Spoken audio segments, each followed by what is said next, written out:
दोस्तों यह है ड्रैगन फ्रूट का प्लांट जिसे मैंने 25 दिसंबर 2023 में लगाया था। इससे आंधी की वजह से काफ़ी नुकसान होता है। देख सकते हैं आप, ये यहाँ पर जो टूटा हुआ है और यहाँ टूटा हुआ है और भी बहुत जगह टूटे हुए हैं और नीचे भी जो लगे हुए हैं वो टूट कर, यहाँ देखिए एक पिछली 2-4 दिन पहले जो आंधी आई थी उसमें टूट कर यहाँ गिर गया था। अगर आप इसे लगाएंगे तो ये ख़राब हो जाएगा। जो इसका हार्ड स्टेम होता है ये इस प्रकार का हार्ड हो जाता है, वो लगाते हैं तो थोड़ा सरवाइव कर जाता है, लेकिन उसमें फ्रूट आने में थोड़ा टाइम लगेगा। यहाँ देखिए 2.5 साल हो गए हैं इसे और इसमें शायद पिछले ही साल फ्रूट आ जाते, लेकिन हर एक आंधी में इसका कुछ ना कुछ टूट जाता है। और एक भाई ने पिछले वीडियो में कमेंट भी किया था कि इसके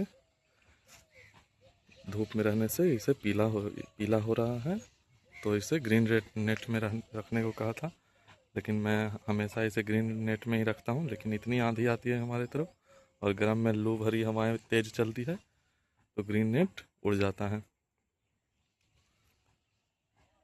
और देखिए 2.5 साल हो गए हैं इससे, तो इसमें एक वहाँ पर फ्लावर आगे बन गया है और इसमें कोई कहीं फ्लावर तो नहीं दिख रहा है, सिर्फ वही एक फ्लावर बन रहा है, वो भी शायद कहीं सूख न जाए। लेकिन एक ही फ्लावर है तो उससे सरवाइव कर जाएगा और इसमें कहीं भी फ्लावर अभी नहीं है। और आंधी की वजह से जो पिछले साल जब 2024 के मार्च अप्रैल में ही जो आंधी आई थी, उसके बाद जो टूट गए थे उसको मैंने एक बाल्टी में लगाया था 1 साल के लिए। उसके बाद इस साल मैंने उसे अपने खेत में लगा दिया है।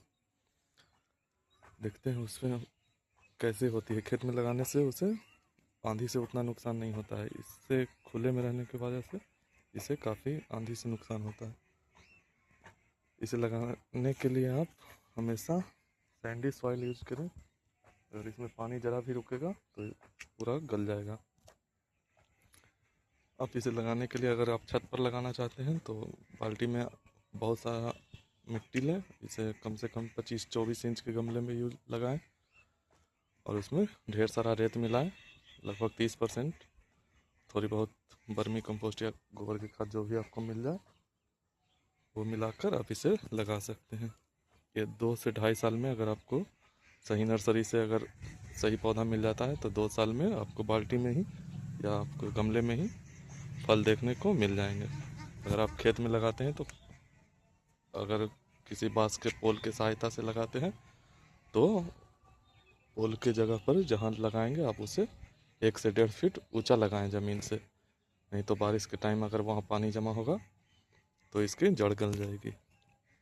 और खेत में लगाते समय ये भी ध्यान रखें कि कोई मजबूत चीज़ से ही इसे सपोर्ट दें। और वहाँ पर भी जो ऊंचा बेड इसका बना है वहाँ पर भी रेत में अच्छी मात्रा में मिलाएं, नहीं तो सैंड नहीं होने से उसकी मिट्टी हमेशा अगर गीली रहेगी तो भी उसके जड़ गल सकते हैं। वीडियो देखने के लिए धन्यवाद। चैनल को सब्सक्राइब करें।